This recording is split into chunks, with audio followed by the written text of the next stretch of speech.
주일이면서 성서주일로 지키는데요. 성서주일은 하나님의 말씀이 기록되어 있는 성서를 우리가 생각하고 그 성서를 주신 하나님께 감사하는 동시에 이 성서를 더욱 사랑하여 읽고 연구하기로 서약하는 데 목적을 두고 세계적으로 시행되고 있는 그런 주일입니다. 네, 기억하며 지키기를 원하고 또 다음 주는 이번 달 성찬주일이기도 합니다. 준비된 마음으로 참여하겠습니다. 이번 주 큐티 본문은 사사기 20장 8절부터 21장 25절, 요엘서 1장 1절부터 2장 17절까지 함께 묵상하겠습니다. 다음 주간 뉴스 모임은 어린이 청소년 연합으로 주일 오전 9시에 드리게 되고요. 12월 12일 주일은 고은지 청소년이 기도해 주시고 봉헌 찬양은 교역자들이 감당해 주시겠습니다. 앞에 화면이 꺼 있거든요. 네. 우리 지난 시간 우리가 설교 크리스천 부모와 하나님 나라 이사야서 60장 1절 말씀 우리가 보았는데 함께 기억하며 읽어보겠습니다.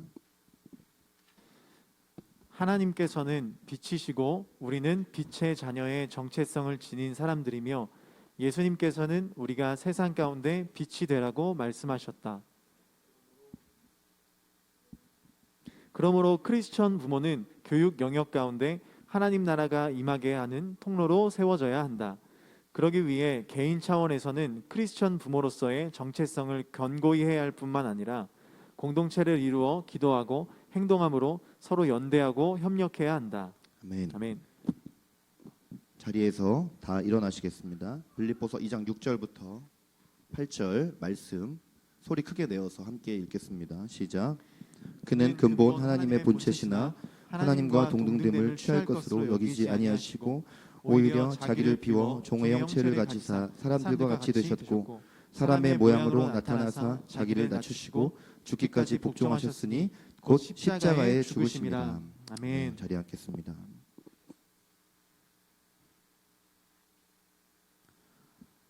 한 주 사이에 오미크론 변이 바이러스가 새로운 이슈로 떠오르면서 여러 가지로 어려운 상황에 놓였지만 모든 상황 가운데에도 하나님의 선하심을 우리가 묵상하며 합력하여 선을 이루시고 여전히 말씀하시고 인도하시는 하나님의 뜻과 마음에 귀를 기울인 여러분이 되시기를 바랍니다. 대림절 둘째 주일, 지난 주일 우리가 설명드렸듯이 대림절은 임함을 기다리는 절기, 예수님께서 이 땅에 오신 것을 기다리는 그런 절기이자 첫 번째 오심인 초림을 기념할 뿐만 아니라 다시 오실 재림을 함께 기다리는 그런 절기입니다. 처음 오신 초림이 우리가 예수님께서 우리 이 죄인인 우리를 구원하시기 위해 오신 그런 말미암아 우리가 하나님의 자녀가 된 것이 굉장히 크고 놀라운 은혜이지만 다시 예수님께서 이 땅에 오실 때에 그 영광은 더 얼마나 크고 놀라울지를 우리가 기대하고 소망하는 그런 절기예요. 네. 그래서 우리가 다음 주일은 성서주일로 지키기 때문에 제외를 하고 이번 주일과 셋째 주일에 걸쳐서 대림절과 관련된 하나님 말씀을 살펴보겠습니다.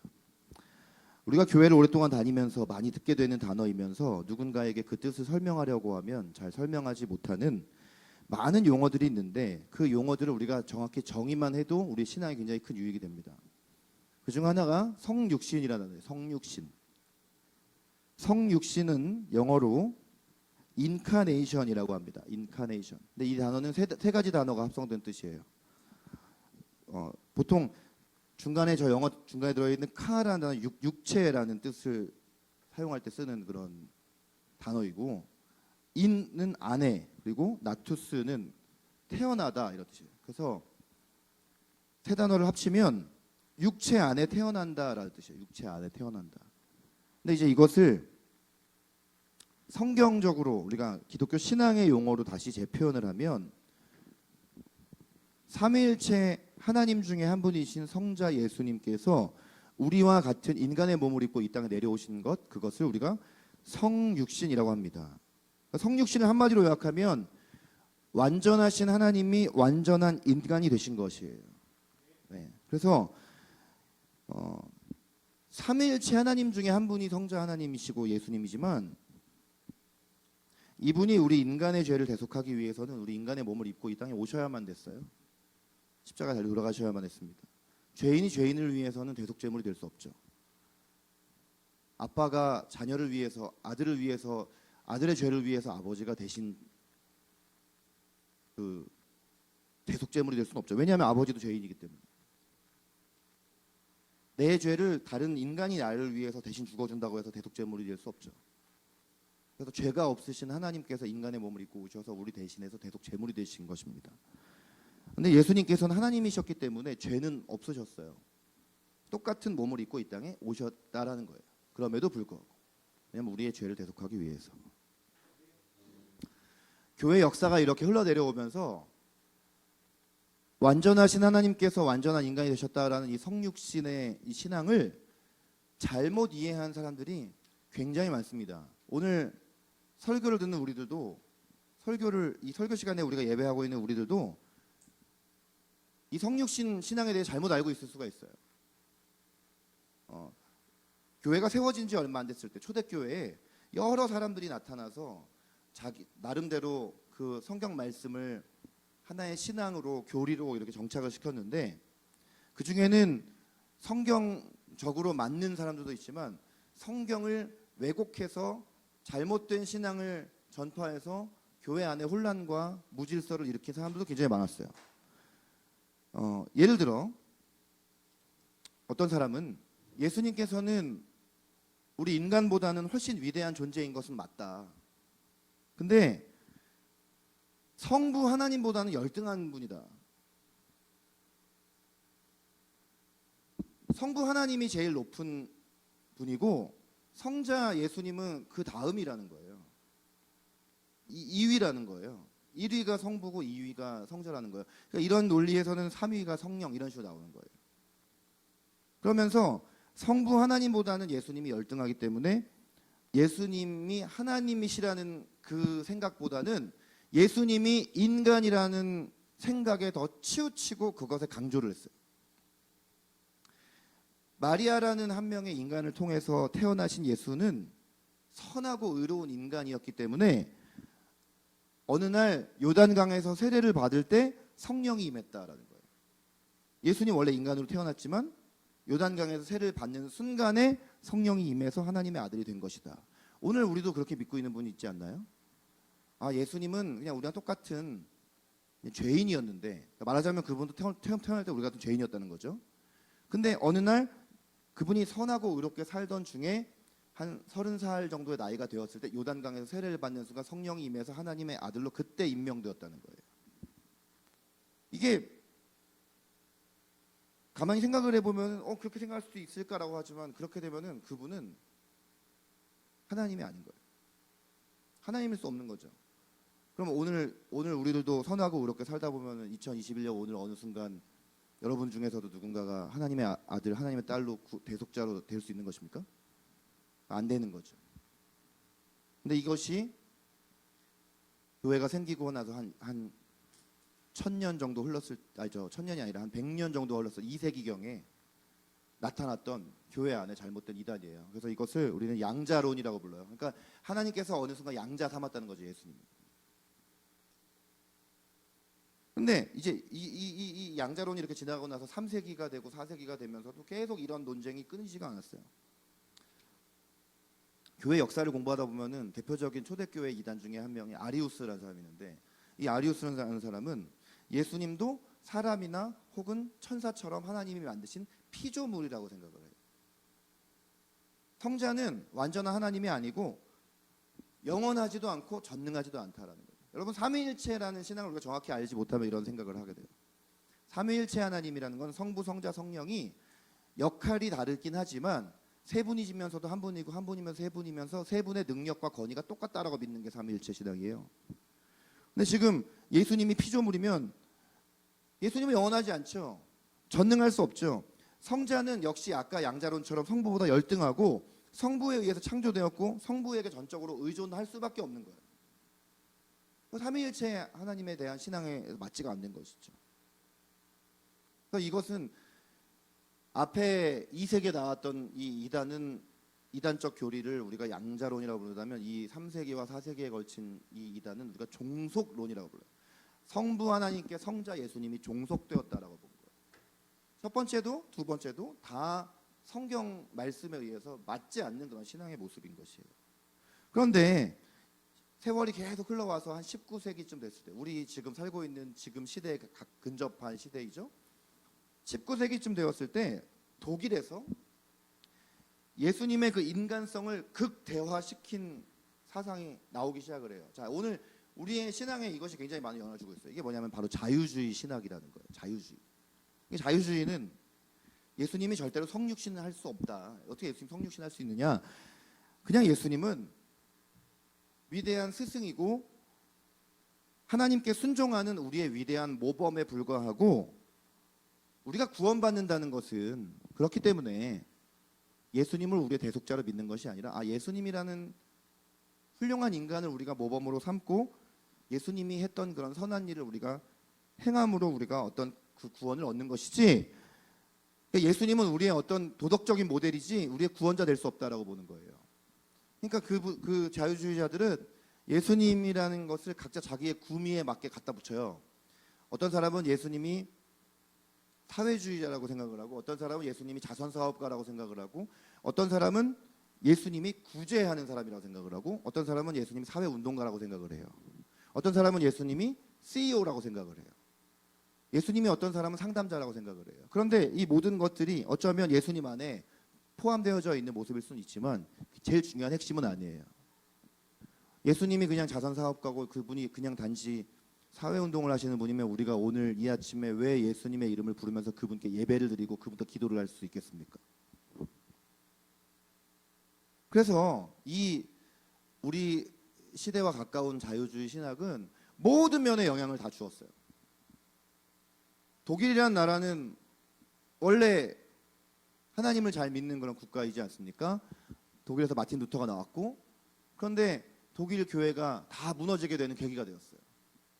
그리고 독일에서 이미 그 자유주의가 한 시대를 다 지나갔는데 그게 뒤늦게 우리나라에 들어와서, 저나 저기 최창호 전사님 나온 우리 신학교에 제일 먼저 그게 들어왔습니다. 그래가지고 신학교에 들어가서 신학을 공부하면 예수님이 대속자라는 것에 대해 제대로 가르치지 않아요. 예수님의 부활은 말이 안 되는 것이고 예수님의 하나님 되심에 대해서 강조하지 않아요.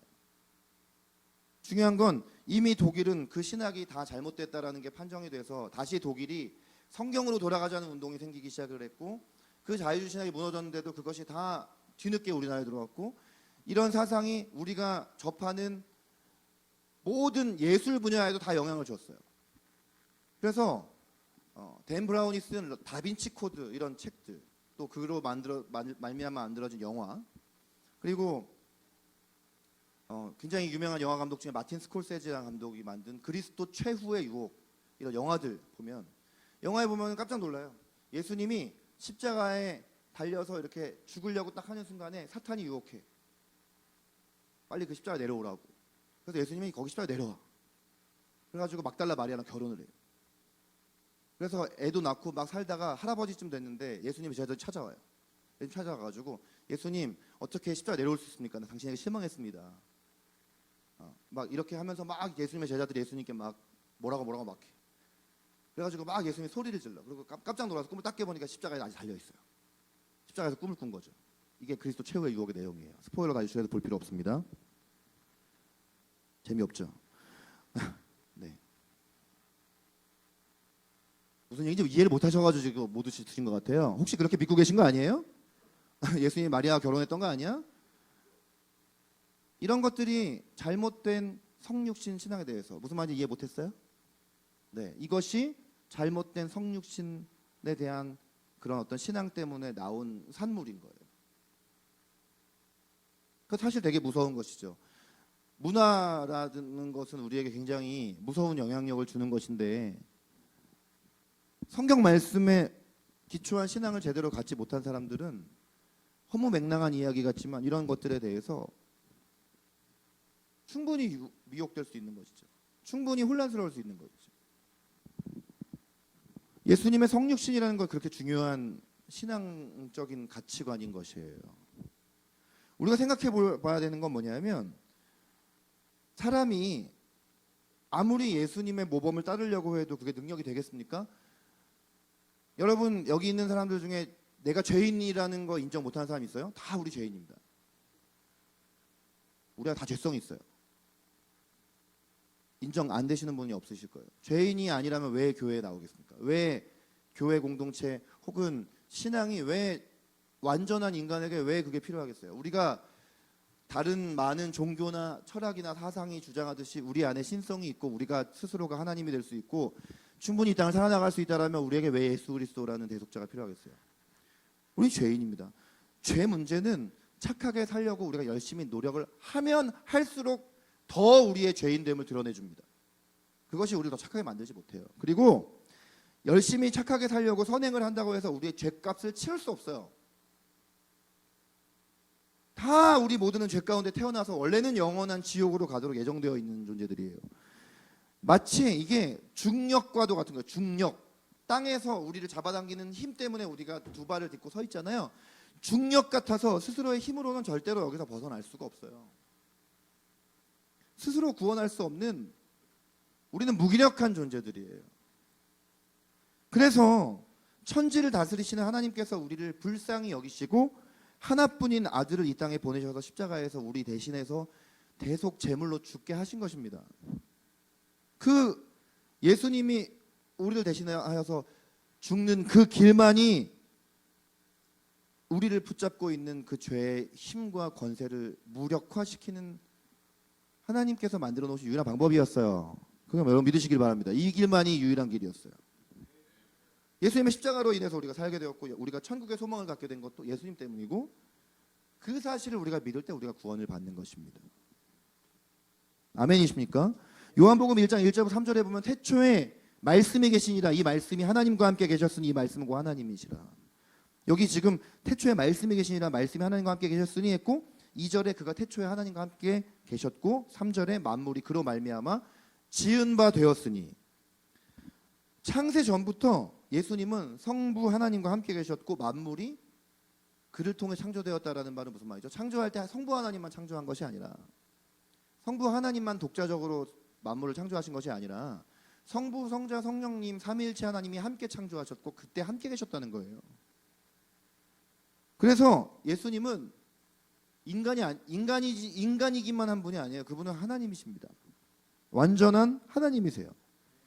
신약 성경에서 왜 우리가 때로 성부 하나님보다 성자 예수님이 약하다라고 오해를 하냐면 그건 뭐 때문에 그러냐면 성자 예수님의 겸손한 모습 때문입니다. 겸손한 모습.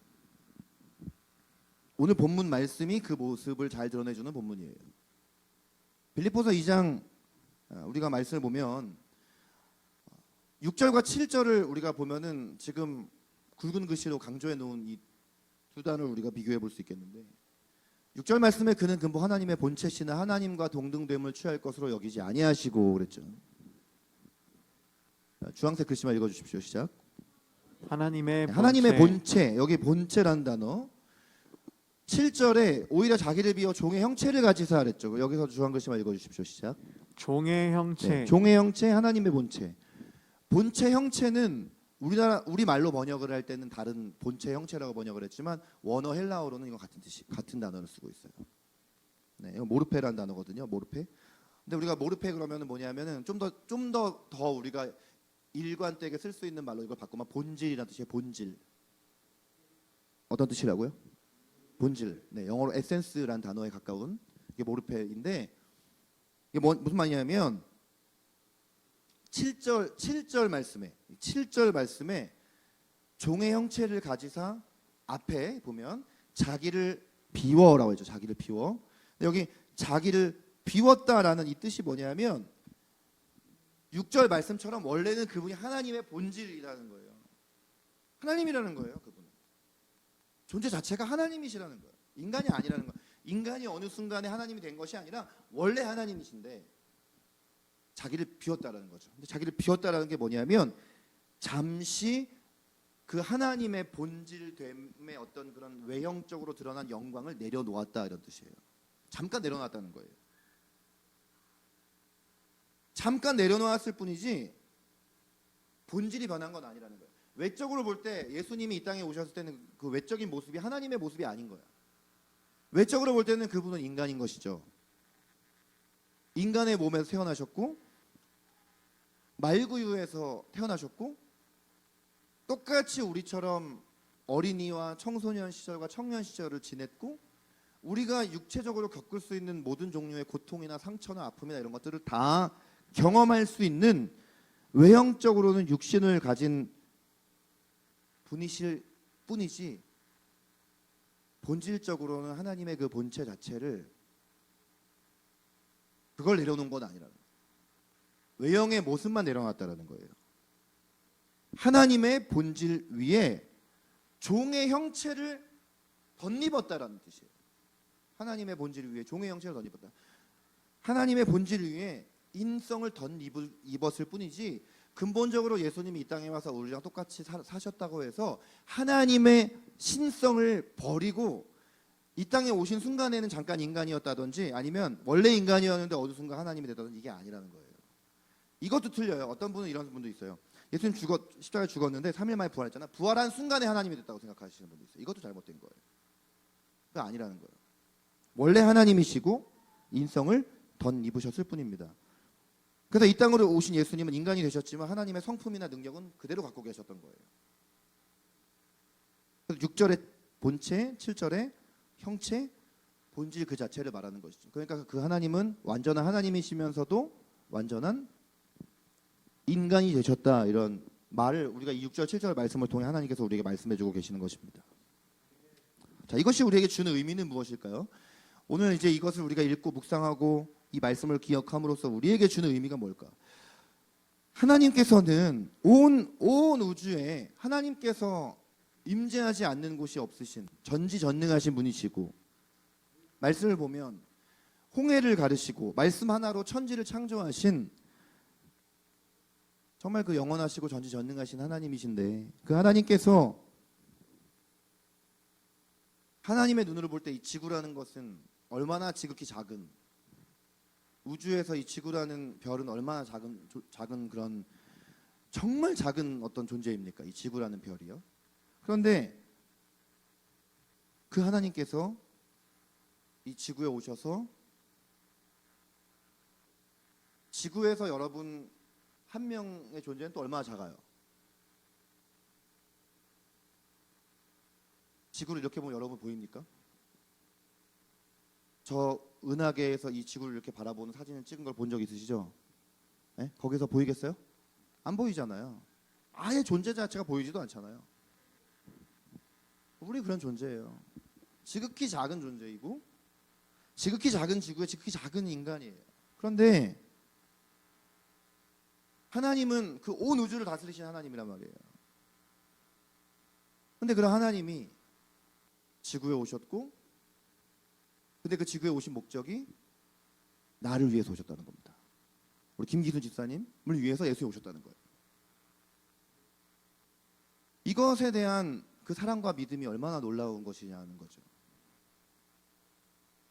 천국에서 살던 영광의 광채를 덧입은 성자 예수님이 하늘 보좌를 버리고 어떻게 보면은 죄로 가득한 인간의 땅에 와서 산다는 것은 고통인 것입니다. 고통이에요. 근데 목적은 하나예요. 우리를 구원하시기 위해서. 이 놀라운 사랑인 것이에요. 그래서 우리가 오랜 찬송가 가사에 어떤 가사가 있냐면, 우리가 많이 부르는 찬양 중에 하늘을 두루마리 삼고 바다를 먹물 삼아도 하나님의 사랑을 다 기록할 수가 없다, 이런 찬양을 하죠. 그 얘기를 하는 거예요. 지극히 높으신 하나님이 지극히 작은 지구에 지극히 더 작은 나를 위하여 나를 구원하시기 위해 대속제물로 예수님이 오셨다라는 것이, 하나님의 본체이신 그분이 종의 형체를 가지고 이 땅에 오셔서 성육신하셨다는 것이 얼마나 엄청난 사랑이냐. 여러분, 우리가 이것을 믿지 못하면 하나님은 우리에게 너무 멀리 떨어진 존재에 불과한 것이에요. 히브리서 4장 15절 말씀에 우리에게 있는 대제사장은 우리의 연약함을 동정하지 못하실 이가 아니요 모든 일에 우리와 똑같이 시험을 받으신 이로되 죄는 없으시니라. 우리에게 있는 대제사장 예수 그리스도는 우리의 연약함을 동정하시는 분이라고 말하고 있어요. 이 말씀에서 강조하고 있는 예수님의 성품이 뭐냐면 우리를 동정하시는 분이라는 거예요. 동정이라는 말은 좀 쉬운 말로 다시 바꿔, 오늘 우리가 많이 쓰는 말로 바꿔보면 공감하시는다는 뜻이에요. 동정하신다. 우리에게 동정하신다라는 말. 지금 제가 읽은 히브리 4장 15절 말씀이 그래도 개역 개정판 번역인데 이 말도 어렵지만 개역 한글판 옛 성경에 보면은 체슐이라는 단어를 쓰고 있어요. 동정이라는 단어를. 우리의 연약함을 체슐하지 못하시는 이가 아니오라고 쓰고 있어요. 체슐, 동정 다 옛날 단어예요. 오늘 우리가 쓰는 단어로 의하면 공감하시는 대제사장이다. 우리와 똑같이 시험을 받으셨다라고 하는 얘기는 여러 종류의 어떤 어려움이 다 그분에게는 있었다는 거예요. 고난과 시련도 있었고 마귀도 그에게 와서 유혹을 했고 지금 우리가 당하는 모든 시험이죠 이게. 우리가 당하는 모든 종류의 시험을 다 그분도 똑같이 받았다라는 거예요. 그렇기 때문에 그분은 우리를 당연히 공감하신다는 거예요. 그냥 하나님이기만 하면 하늘 높은 곳에 계셔서 우리가 고난당하는 현장에 그분은 뭐하는, 하나님은 저 하늘의 보좌에 계시면서 우리를 위해 지금 뭐하고 계셔? 나는 지금 이렇게 고통당하고 상처받고 배신당하고 거절당했는데 이렇게 내 삶이 힘든데 저 하나님, 하늘 높이 계신 하나님 지금 나를 위해 뭘 하고 계신 거야? 이렇게 생각을 하겠죠. 그런데 그렇지 않다는 거예요. 예수님은 인간의 몸으로 인간의 삶을 살아보셨다. 우리가 정말 누군가를 이해하기 위해서는 그 사람과 똑같은 형편과 상황에 처해보지 않으면 이해를 못하잖아요. 배가 고파봐야지 배가 고픈 사람을 이해하죠. 배신을 당해봐야 배신당한 사람을 이해하죠. 네? 아무리 배신 당해본 적이 없는 사람이 와가지고 뭐 순영아 힘내 뭐 이렇게 얘기한다고 뭐 힘이 나겠습니까? 입으로 립서비스지 그건. 그런데 예수님께서는 인간의 몸을 입고 인간 세상을 살면서 모든 배고픔과 배신과 외로움과 거절과 이런 것들을 다 겪으셨다라는 거예요. 이것을 우리가 알고 믿을 때 우리가 마음 놓고 그분께 가서 기도하면서 우리의 고통을 털어놓을 수밖에 없는 거예요. 여러분이 누구한테 가서 공감을 받고 위로를 받겠어요? 이해를 받겠어요? 여러분의 모든 시험에 대해서 누가 이해해 주겠어요? 여러분과 똑같은 인생을 살아보지 못했는데. 아무리 똑같은 경험을 한 사람이라 해도 그 고난의 색깔이 너무 사람마다 다 다르고 완전한 공감이라는 건 내가 그 사람을 대신에 살아줄 수도 없는데 어떻게 그런 공감과 이해가 되겠어요? 그래서 이 신앙 공동체나 믿음의 지체라는 건 너무나 또 필요하지만 또 이것이 서로에게 의지의 대상이 될 수는 없어요. 아무리 우리가 우리의 고통을 서로에게 나누고 오픈한다 해도 그것이 설령 같은 예수님을 믿는 사람이라 할지라도 그거를 100% 이해한다는 건 불가능해요. 지금 이 순간에 잠깐 내가 위로를 받는다 해도 집에 가보십시오. 여러분은 혼자입니다. 여러분 다 혼자예요. 결국은 인간은 다 혼자입니다. 여러분이 혼자 있기를 좋아하든 싫어하든 결국은 여러분이 여러분 개인의 삶에 돌아갔을 때는 여러분의 부모님이나 여러분 형제도 여러분 삶을 대신 살아줄 수는 없어요. 여러분의 배우자도 여러분의 짐을 대신 짊어질 수는 없어요. 한계가 다 있는 거예요. 그런데 우리가 믿는 예수님께서 그 모든 것들을 다 동정하신다는 거죠. 그런데 그냥 동정해 주시는 것만으로 끝나면 이것도 의미가 없어요. 그래, 너 참 고생 많았다. 너 참 힘들었지. 눈물 닦아줄게. 내가 너의 등 두드려줄게. 다 위로해줬어요. 끝나면 무슨 의미가 있어요? 다시 내 삶으로 돌아왔을 때는 똑같은 고난의 현실이 또 오잖아요. 여기서 차이가 있는 거예요. 여기서 예수님의 하나님 되심의 신앙이 들어가는 거예요. 그 자리에 들어가는 거예요. 그분은 인간이지만 완전한 인간이지만 완전 하나님입니다. 공감하고 이해해 주실 뿐만 아니라 그분은 우리를 도와주신다는 거예요. 하나님이 우리를 친히 도와주실 수 있는 분이시면 우리는 믿어야 됩니다. 우리가 왜 기도하죠? 단지 그냥 하나님 앞에 나아가서 내 감정을 토로하기 위해서만 기도한다라면 그 정도만 가능할 것이라면 우리는 하나님께 기도라는 것의 능력을 되게 최소평가, 아주 그냥 과소평가하는 거예요.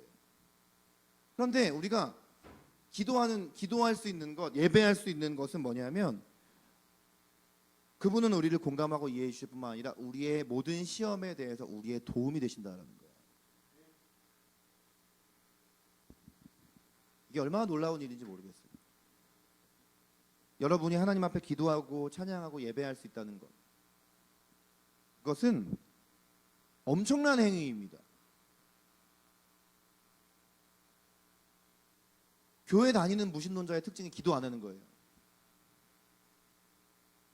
기도를 할 수 있다는 건 놀라운 특권인 것이에요. 우리가 살면서 이미 겪었잖아요. 눈에 보이는 사람에게 당장 털어놓고 그에게 사랑받으면 내 마음 채워줄 줄 알았으나 안 채워지잖아요. 가장 가깝고 친밀한 사람이 가족인데 가족도 다 이해 못 해주잖아요. 근데 눈에 보이지는 않지만 그 놀라우신 하나님, 그 하나님께서 내가 기도할 때 우리의 모든 고난을 다 이해하시고, 그리고 기도를 하기 전까지는 기도가 무슨 능력이 있겠어? 우리는 결국 힘든 순간에 최후의 수단으로 기도한단 말이죠. 기도할 수밖에 없으니까. 이제는 너무 코너로 몰리니까 사람들한테 아무리 얘기하고 의지해봤자 뭐 별로 효력도 없었으니까 이제는 하나님께 기도나 해볼까 이렇게 기도해요. 사람들은 되게 평상시에 별로 기도 잘 안 하고, 기도를 해도 간절하지 않아요. 찬양해도 별로 그렇게 뜨겁지 않아요. 그냥 뭐 어차피 매주 하는 거니까, 매일 하는 거니까 그냥 형식적으로 하는 거야. 근데 이제 청소년 여러분, 나는 여러분들이 고난을 당하기를 기도하고 있어요. 왜냐하면 청소년들이 부족함이 없는 시대에 살면 하나님을 찾을 필요가 없어요. 왜 하나님께 소리내서 기도합니까? 내가 하나님께 기도하지 않아도 내 옆에 친구들이 있고 스마트폰이 있고, 이 스마트폰이 우리가 하나님을 찾지 못하도록 다 막는 그런 도구가 되어버렸어요. 왜냐하면 이 스마트폰 하나에 우리가 여기 모든 걸 다 들어있잖아요. 무서운 세상, 외롭다가도 여기서 누구누구 조건 검색하면 사람 만나는 세상인데, 전혀 생판 모르는 사람 가서 오늘 당장이라도 24시간 누군가는 대기하고 그 사람을 만날 수 있는 세상입니다. 우리가 막 밀려나가가지고 벼랑 끝에 딱 섰을 때 그때가 돼가지고야 우리가 하나님을 진짜 찾는 거거든요. 어느 순간 우리 인생에 딱 고난이 닥칠 때 그때 하나님께 우리는 기도를 하려고 하거나 찬양의 간절함을 갖고 찬양을 해요. 그 전까지는 그냥 의지적으로 하는 거예요. 마음 깊은 곳에서부터 오는 어떤 것으로 그렇게 기도하거나 찬양하지 않는 것이죠. 그 하나님께, 그러나 그때 나가서 기도할 때 하나님은 비로소 그때서야 우리가 하나님이 나의 하나님으로 이제 만나지기 시작을 하는 거예요. 내가 아는 누군가가 믿는 하나님이 아니라 내 부모님이나 목사님, 내가 아는 신앙의 선배, 누군가로부터 알아왔던 하나님이 아니라 내가 경험하고 만난 하나님으로 새롭게 받아들여지는 것이죠. 그분이 나를 공감해 주시고 이해해 주실 뿐만 아니라 정말 그분이 나의 하나님으로서 나를 구체적으로 도와주실 수 있는 분이구나. 기도하고 나서 상황이 달라지는 것도 우리가 경험하잖아요. 우리의 마음이 달라지고 상황이 달라지고 기적과 같은 일들이 일어나는 거 경험하지 않습니까? 놀라운 참 일인 거예요. 최근에 저는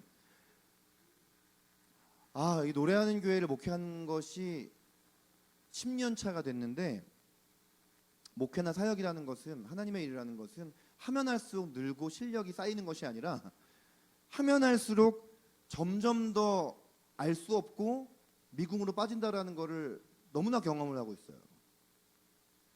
근데 그게 왜 그러냐면 이게 하나님의 일이기 때문에 그래요. 사람의 일이라는 거는 경험치가 쌓이면, 지식이 쌓이고 경험이 늘면 익숙함이 생기고 능숙함이 생겨요. 근데 하나님의 일이라는 거는 늘 새로워요. 제가 생각할 때 하나님의 일의 전문가라는 거는 없어요. 그냥 자기가 받은 은혜를 공유할 뿐이지, 여기서 이 사람을 이렇게 전도해가지고 예수님을 믿게 할 때 이 사람을 믿게 한 방법을 가지고 옆 사람을 가서 똑같이 전도한다고 이 사람이 잘 믿어지고 이런 거 없습니다. 그러니까 정말 부질없는 짓이 뭐냐면 다른 교회에서 이런 프로그램에서 부흥했더라 했는데 이거 우리 교회 프로그램에 그대로 끌고 들어오는 거예요. 저 교회에서 무슨 방법을 통해서 전도 프로그램을 해가지고 전도 집회를 해서 사람이 몇 명이 모였더니 이거 우리 교회에서도 우리가 이렇게 해가지고 똑같이 이렇게 해보면 우리 교회도 그렇게 될 거다. 이게 가장 그런 부질없고 헛된 믿음인 거거든요. 그러니까 이거는 진짜 케바케예요. 완전 어떻게 될지 몰라요. 진짜 매 순간 하나님 앞에 기도하면서 하나님을 의지하지 않으면 할 수가 없어요. 근데 제가 그렇더라고요. 이 목회를 하는데 나는 이제 목회를 그만둬야 되나?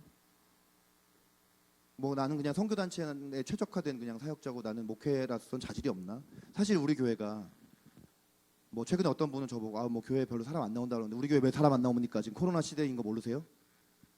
옆에가 다른 교회 다 다녀보십시오. 우리 교회 지금 부흥하고 있습니다. 이게 지금 엄청 신기한 일이에요. 이만큼 나오지 않아요? 지금 이 동네 주변에 가보십시오. 교회들. 우리 교회만큼 나오는 교회가 있는지. 우리 교회만큼 뉴스들이 나오고 예배를 하고 토요일날까지 모임을 하는 교회가 있나? 그거 전혀 물정을 모르는 것이죠. 사실 교회적으로 볼 때는 우리 교회가 굉장히 많은 사람들이 나오고 있고 지금 뭐 굉장히 열심히 하잖아요. 제가 막 시켜서 하는 것도 아니고 각자가 열심히 하고 열정적으로만 하고 이러는데 어떤 그냥 마음의 어떤 부담감으로 이 시점에서 내가 담임 목사로서 어떤 마음을 품고 어떤 결정을 하고 선택을 하느냐 이거 하나에 따라서 어떻게 될지 모르겠는 이 애매모호함에 딱 위에 딱 섰을 때 이거를 누가 공감하고 이해해 주겠습니까?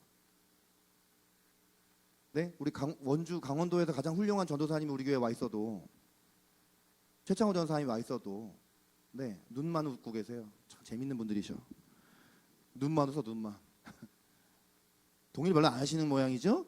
네, 저는 우리 최창호 전사님 강원도에 가장 훌륭한 분이라고 생각을 하는데 네, 뭐 강원도가 아닐 수도 있습니다. 더 큰 분일 수도 있어요. 제가 감당이 안 되는 어떤. 이 정도 수준에 웃으시는구나. 그렇구나. 미안합니다. 제가 재미없어서. 설교는 재미로 하는 건 아니지만 그런 전도사님이 와 있어서 정말 모든 것들을 함께 나누고 함께 기도하고 이렇게 해도 제 대신 최창호 전도사님 제 짐을 짊어질 수 없잖아요. 그래서 하나님 앞에 기도하는 것이죠. 기도하기 전까지는 뭐 다른 방법들을 계속 꾀를 생각해낼 수밖에 없는 거예요. 이거를 어디 가서 다른 목사님한테 상담을 하고 얘기를 해야 되는 건가? 뭐 이거를 뭐 성도들 앞에서 뭐 내가 어느 날 진짜 설교 시간에 그냥 나도 지체의 한 명으로 이렇게 나눔을 해야 되는 건가? 이렇게 생각을 해도 이런 문제가 있고 저렇게 생각을 해도 저런 문제가 있고. 네? 그 목회자가 아닌 우리 성도들은 목회자가 앞에서 정말 지체 중에 한 명으로 이렇게 자신의 어떤 힘든 것들을 얘기해도 어떤 분들은 목사님도 인간이구나 목사님을 위해 더 기도해야지 이런 사람이 있는가 하면 어떤 사람은 목사님이 어떻게 저렇게 믿음이 없어 목사님을 거의 무슨 하나님으로 생각을 하고 그러니까 이게 참 부담인 거예요. 그래서 하나님 앞에 어쩔 수 없이 또 저도 코너로 밀려가니까 더 하나님을 찾고 구하면서 기도를 하면서 무슨 기도를 하게 되냐면 하나님 정말 돕는 자를 보내주십시오. 돕는 손길을 붙여주십시오. 그런 기도를 하게 되더라고요. 여러분이 도움이 안 된다 이 말이 아닙니다. 정말 돕는 자들을 더 붙여주십시오. 이런 마음을 함께 공유하고 정말 실제적으로 도울 수 있는 사람들을 붙여주십시오라고 기도를 했는데 근데 하나님 재밌어요. 처음에 하나님 저를 이렇게 위로해 주시더라고요. 정말 위로해 주시고 내가 모든 너의 마음을 다 안다고 다 말씀해 주시고 막 그렇게 위로를 다 해주시는데 마지막에 성경 말씀으로 응답을 딱 주시는 거예요. 와 무슨 말씀일까? 이게 어떤 말씀일까? 너무 기대하잖아요. 시편 121편 말씀 주시는 거예요. 내가 산을 향하여 눈을 들리라. 나의 도움이 어디서 올고 나의 도움은 천지를 지으신 여호와께로다. 이렇게 돕는 사람은 없다 이러시는 거예요. 너를 도와줄 사람은 아무도 없다. 도움은 나다. 도움은 여호와다. 사실 뭐 내가 그거를 모르는 것도 아닌데 우리 중에 하나님이 우리의 도움 되신다는 거 모르는 사람 누가 있어요? 그런데 다 우리는 어떤 면에서는 다 사람을 의지하고 환경을 의지하고 상황을 의지하면서 어떤 사람들의 말 한마디에 일희일비하면서 그렇게 우리의 마음에 상처를 받고 또 상처를 또 누군가에게 또 주고 상처가 있으니까 상처를 주는 것이죠. 우리 죄성 때문에. 그래서 계속 우리의 도움을 찾고 어떤 우리의 외로움을 해결하려고 하고 하지만 정말 우리의 도움은 하나님밖에 없구나. 제가 이것을 여기 나눌 수 있는 것은 제가 현재 진행형이 아니라 이 문제가 해결됐기 때문에 얘기하는 거예요. 제가 이 얘기를 그냥 현재 진행형으로 뭐 저는 해결 안 됐습니다. 나와서 이렇게 얘기하면 여러분 분명히 뭐 저게 설교라고 기도 제목 나눔이지 이렇게 생각하시겠죠. 근데 제가 한 달 전, 2달 전 이 한 달 동안의 시간 동안 하나님 앞에 이것을 기도하면서 주님이 정말 제 마음 가운데 그 말씀을 통해 응답을 주셨어요. 하나님이 정말 나의 도움이시구나. 하나님만이 어쩌면 정말 도움이시구나. 하나님이 때로는 사람들을 통해서 일하시고 사람들이 때로는 우리에게 하나님의 통로가 되어서 우리에게 도움을 주고 격려를 주고 위로를 주지만 정말 도움은 하나님이시구나. 정말 주님만이 우리를 그 모든 문제로부터 우리를 꺼내 주실 수 있고 그 문제를 한 차원 다른 차원으로 다시 새롭게 바라볼 수 있도록 우리 인도하시는구나. 오늘 이 아침에 성육신의 설교를 하면서 이런 최근에 저의 삶 가운데 하나님이 말씀하시고 주신 은혜들이 생각이 났어요. 하나님 앞에 나아가서 찬양하고 기도를 한다는 것은 이 성육신의 신앙이 있기 때문에 그것이 능력이 되어지는 거예요. 그렇기 때문에 그분을 향한 우리의 기도와 찬양이 하나님 앞에 능력이 되는 거예요. 여러분, 오늘 이 아침에 완전하신 성자 하나님께서 완전한 인간으로 이 땅에 오신 이 놀라운 성육신의 신비와 은혜에 대해서 감사하실 수 있기를 바라요. 정말 주님 앞에 그 어떤 것보다 가장 큰 은혜요 복인 것이 성육신의 은혜예요. 하나님이시면서도 완전한 인간으로 이 땅에 오셔서 우리의 대속자가 되셨다는 것, 그리고 그분의 이름으로 우리가 나아가 기도하고 찬양할 때 그분이 듣고 동정하실 뿐 아니라 우리의 도움이 되실 수 있다는 것. 우리의 마음을 변화시키시고 때로는 우리의 상황과 환경을 변화시키시고 바다를 갈라주지 않으시면 그 바다 위를 걷게 하시는 하나님이시다라는 것을 우리가 확고하게 믿고 정말 우리 삶 가운데 그 성육신 하신 하나님의 이름으로 우리가 나아가 주님을 찬양하고 예배할 때 주님이 얼마나 놀라운 일들을 행하시는지를 여러분이 믿고 붙드시는 모든 우리 교회 가족 여러분이 되시기를 예수님의 이름으로 축복합니다. 자리에서 다 같이 일어나셔서 함께 주님 앞에 우리가 두 손을 들고 그분의 이름을 찬양하고 감사했으면 합니다. 우리를 위해 그 완전하신 성자 하나님께서 완전하신 인간으로 이 땅에 오신 놀라우신 성육신의 신비와 그 은혜 우리가 감사합니다. 그 은혜를 찬양합니다. 하나님, 내가 그 성육신의 신앙을 더욱더 확고하게 붙들고 특별히 이 대림절기 가운데 예수님의 초림과 재림의 놀라우신 그 은혜를 우리가 깊이 묵상하고 날마다 우리가 그 말씀을 우리가 마음에 새기면서 더욱더 간절함으로 주님 앞에 나아가 찬양하고 기도하는 가운데 정말 나의 도움이 되시고 나의 동정자가 되시는 그 예수님을 만나는 이 대림절기가 주님 되게 하여 주시옵소서.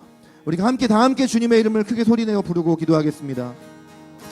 주여, 하나님 시간 기도합니다. 하나님, 놀라우신 성육신의 은혜와 신비를 찬양합니다.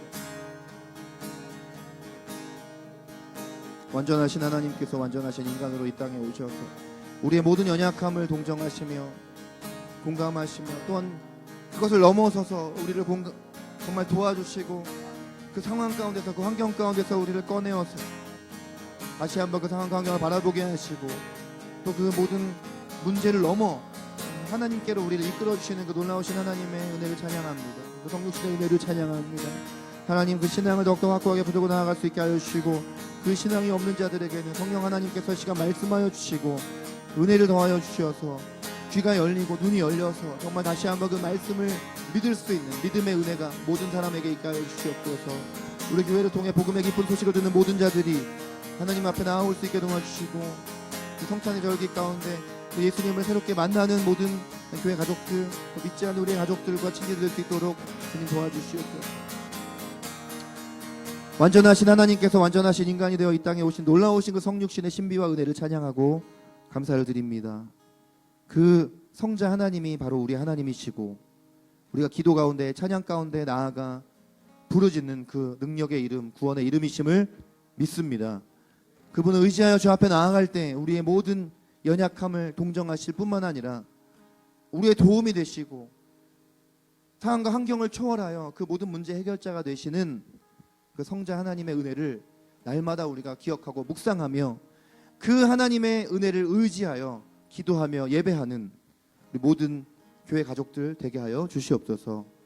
예수 그리스도의 은혜와 하나님의 사랑과 성령님의 교통하심이 오늘 하나님의 말씀을 붙들고 성육신의 신비와 은혜를 믿음으로 취하며 그 성육신하신 예수 그리스도의 이름으로 나아가 기도하고 찬양할 것을 결단하는 사랑하는 노래하는 교회 모든 믿음의 가족들 한 명 한 명 삶 가운데 영원토록 함께 계시기를 간절히 축원하옵나이다. 아멘.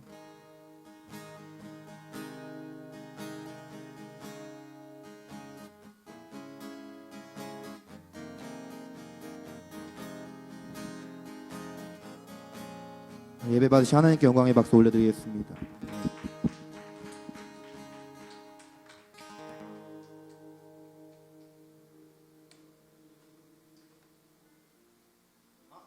잠시만요. 제가 하나 까먹었네요. 이진영 제가 생일인데.